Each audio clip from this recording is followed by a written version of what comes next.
नमस्कार, मेरे YouTube channel पर आपका स्वागत है।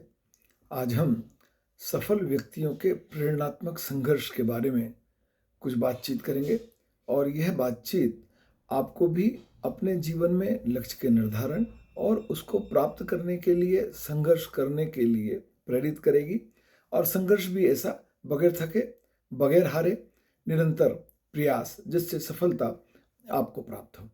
और यह वीडियो समाजशास्त्र विषय के अतिरिक्त समाजशास्त्र विषय के विद्यार्थियों को तो है ही लाभप्रद, पर सभी विषयों के विद्यार्थियों के लिए, सभी आयु वर्ग के लोगों के लिए यह वीडियो लाभप्रद होगा।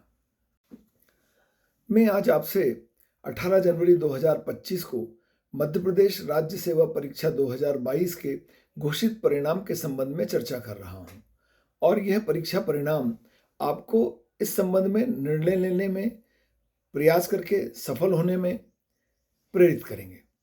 आपको ये बताएंगे कि व्यक्तियों ने जो सफलता इस राज्य सेवा परीक्षा में प्राप्त की है, उन्होंने किस प्रकार से संघर्ष किया है और उस संघर्ष से उनको सफलता भी प्राप्त हुई है। ये परिणाम ये स्पष्ट भी करेंगे कि हमें हमारे प्रयासों से कभी थकना नहीं चाहिए, परेशान नहीं होना चाहिए, हतोत्साहित नहीं होना चाहिए। वीडियो के अंतिम भाग में मैं आपसे इस संबंध में भी चर्चा करूंगा कि व्यक्तिगत क्षेत्र में, शासकीय क्षेत्र में नौकरी को प्राथमिकता देनी चाहिए या अपने व्यवसाय, व्यापार और उद्योग को। यह वीडियो आपके लिए उपयोगी तब होगा जब आप इस वीडियो को पूरा देखेंगे। मैं आपसे वीडियो को पूरा देखने का अनुरोध करता हूं।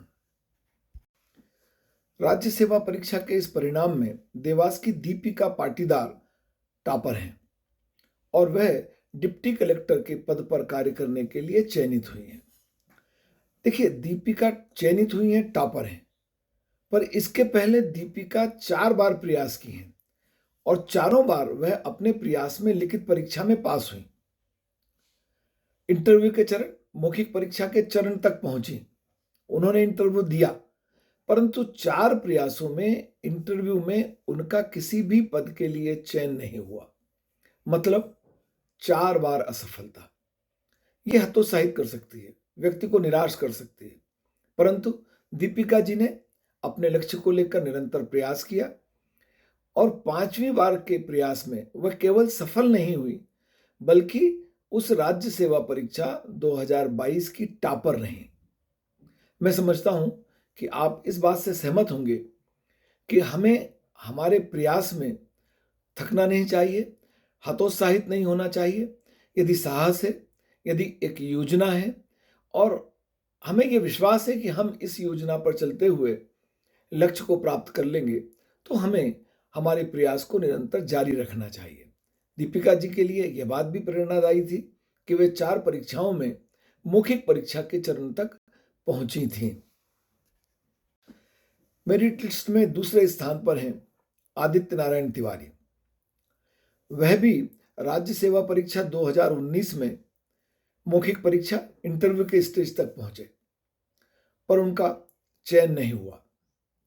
2020 की परीक्षा में वह सम्मिलित हुए, परंतु दुखद है कि वह 2020 की परीक्षा का प्रारंभिक चरण भी पास नहीं कर सके। 2021 में वह कोऑपरेटिव इंस्पेक्टर बने, पर उन्होंने अपना निरंतर प्रयास जारी रखा और इस बार वे भी मेरिट लिस्ट में दूसरे स्थान पर रहे और डिप्टी कलेक्टर बने।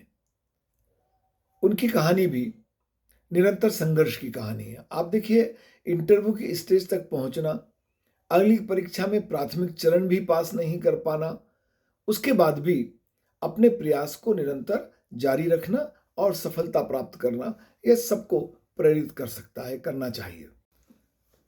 मेरिट लिस्ट में 11वें स्थान पर रहे प्रत्युष श्रीवास्तव का चयन भी तीसरे प्रयास में हुआ और वह भी डिप्टी कलेक्टर के पद के लिए चयनित हुए। लगातार तीसरा प्रयास, साहस से, हिम्मत से, योजनाबद्ध ढंग से और सफलता उनको प्राप्त हुई। इंदौर की वैशाली सोलंकी ने मेरिट लिस्ट में 17वां स्थान प्राप्त किया। वह राज्य सेवा परीक्षा 2019 में सम्मिलित हुई, सफल हुई और वर्तमान में सहायक संचालक के पद पर कार्यरत हैं, पर वह अपने इच्छित लक्ष्य को प्राप्त करने के लिए लगातार प्रयास करती रहीं। 2019 में सफल हुई, 2022 की परीक्षा में वह फिर से सफल हुई और डिप्टी कलेक्टर पद के लिए चयनित हुई। ये सभी के सफलता की कहानी ये बताती है कि हर व्यक्ति को अपनी स्थिति के अनुसार लक्ष्य को निर्धारित करना चाहिए, उसे प्राप्त करने का प्रयास करना चाहिए। परंतु यदि हमारा एक बड़ा लक्ष्य प्राप्त ना हो रहा है तो छोटे छोटे लक्ष्य निर्धारित करें, उनको प्राप्त करें और फिर उस बड़े लक्ष्य के लिए प्रयास करें जो हमने निर्धारित किया है। जैसे रमशा अंसारी जी कह रही हैं कि वह भारतीय सेवा के लिए प्रयास करेंगी। वह चयनित हुई और उन्होंने डीएसपी के पद के लिए प्राथमिकता दी थी, इसलिए वह डीएसपी बनी। परंतु वह कह रही हैं कि भारतीय विदेश सेवा के लिए वह प्रयास करेंगी, विदेश सेवा में जाना चाहती हैं, प्रयास करेंगी, सफलता मिलेगी, उनको मेरी ओर से शुभकामनाएं। इस राज्य सेवा परीक्षा में चयनित अनेक अभ्यर्थी ऐसे हैं जो पिछली परीक्षाओं में भी चयनित हो चुके थे और उन्हें निश्चित तौर पर कोई पद प्राप्त हुआ था, परंतु उनकी अपेक्षा, उनकी उम्मीद, उनके लक्ष्य के अनुसार उन्हें स्थान नहीं मिल पाने के कारण उन्होंने फिर से प्रयास किया और अपेक्षित सफलता प्राप्त कर ली। मेरिट लिस्ट में 20 प्रथम स्थान प्राप्त करने वाले, 20 स्थान पर रहने वाले सफल परीक्षार्थियों में से लगभग आधा दर्जन परीक्षार्थी ऐसे ही हैं। जो 20 विद्यार्थियों की मेरिट लिस्ट है उसमें से आधा दर्जन विद्यार्थी ऐसे हैं जो पूर्व से चयनित थे, काम कर रहे थे, परंतु अपनी स्थिति से संतुष्ट नहीं थे, लक्ष्य उनका कुछ और था और वे पुनः परीक्षा देकर अपने उच्च लक्ष्य को प्राप्त करना चाहते थे, जो इस बार उन्होंने सफलतापूर्वक प्राप्त कर लिया।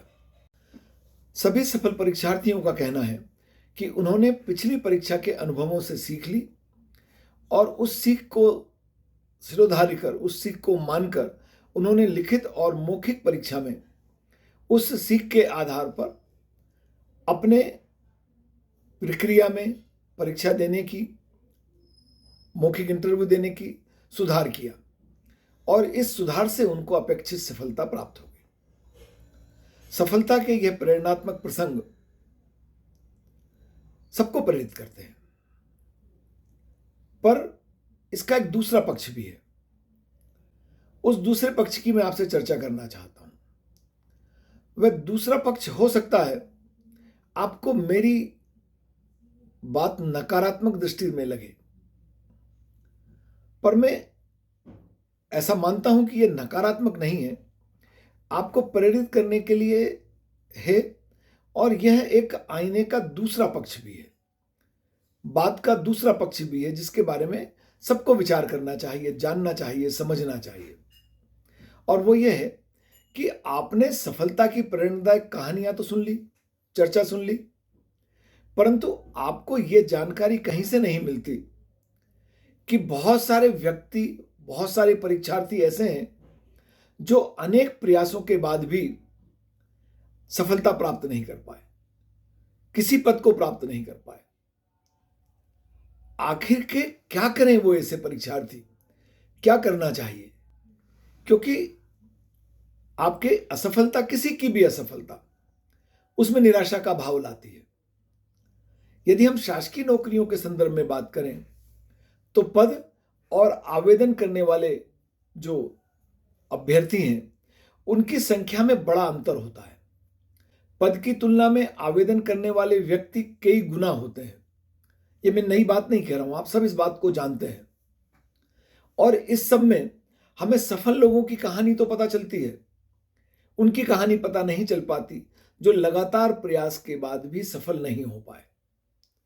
जो परीक्षार्थी सफल नहीं हो पाए, चयनित नहीं हो पाए, उनमें स्वाभाविक है निराशा का भाव आना, कभी कभी विशेष प्रकार का तनाव, निराशा की भावना उनमें आती है।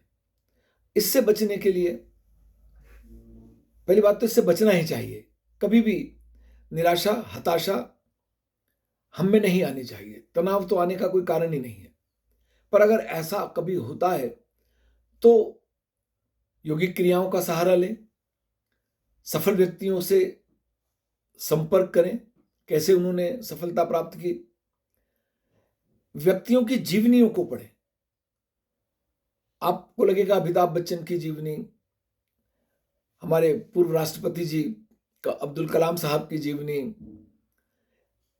आपको प्रेरणा देंगी कि उन्होंने बहुत संघर्ष किया, नीचे से आसमान को छू लिया, नीचे से उठे आसमान को छू लिया। इसलिए निराशा से बचने का प्रयास करना चाहिए, क्योंकि यह आपको किसी नकारात्मक निर्णय पर पहुंचने के लिए प्रेरित करती है।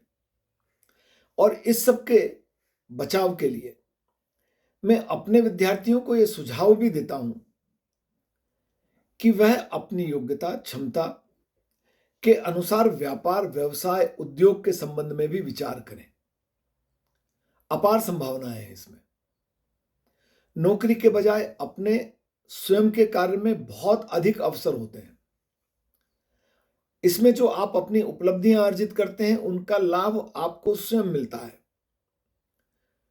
इसलिए जो विद्यार्थी व्यापार, व्यवसाय, उद्योग लगा सकते हैं, उसके लिए योजना बना सकते हैं, उनमें साहस है, तो वह ऐसा करें, ऐसा करना चाहिए। इससे आपको भी लाभ मिलेगा और आप बहुत सारे व्यक्तियों को रोजगार दे पाएंगे। यह निश्चित है कि यह सब बहुत सरल नहीं है। आपको व्यापार, व्यवसाय, उद्योग की स्थापना के प्रारंभिक कुछ वर्षों में संघर्ष करना पड़ सकता है, पर यह संघर्ष जब सफलता में बदलता है तो आपको आश्चर्यजनक परिणाम प्राप्त होते हैं। आप पढ़िए, जिन लोगों ने नए स्टार्टअप लगाए थे, किसी ने 10,000 रुपए से स्टार्टअप शुरू किया था, आज करोड़ों में है वो। हम उनकी इस कहानियों से केवल इतना सीख सकते हैं कि हम भी प्रयास करें, और हमारे प्रयास हमें वो करोड़ों तक नहीं ले जाएंगे तो भी हमें संतोषदायक सफलता तक ले जाएंगे। व्यापार, व्यवसाय, उद्यम में बहुत अवसर है। संघर्ष सब जगह है। नौकरी में, चाहे वो शासकीय हो या प्राइवेट हो, बहुत काम करना है आपको। प्राइवेट नौकरी में तो आपको बहुत अधिक काम करना है और उसका लाभ आपके नियोक्ता को मिलता है। पर जो व्यवसाय, आप उद्योग लगाते हैं, उसका लाभ आपको मिलता है, उसका सुख आपको मिलता है। और जब आप अनेक व्यक्तियों को रोजगार देते हैं तो वह तो बहुत सुखदायक होता है। मैं समझता हूं कि आज का ये वीडियो आपके लिए उपयोगी होगा। आज सबको बहुत शुभकामनाएं। यदि आपने मेरे वीडियो को लाइक नहीं किया है तो कृपया लाइक कीजिए। आपकी प्रतिक्रियाओं से मुझे अवगत कराइए। यदि आपने मेरे चैनल को सब्सक्राइब नहीं किया है तो मैं आपसे चैनल को सब्सक्राइब करने का अनुरोध करता हूं। हार्दिक धन्यवाद।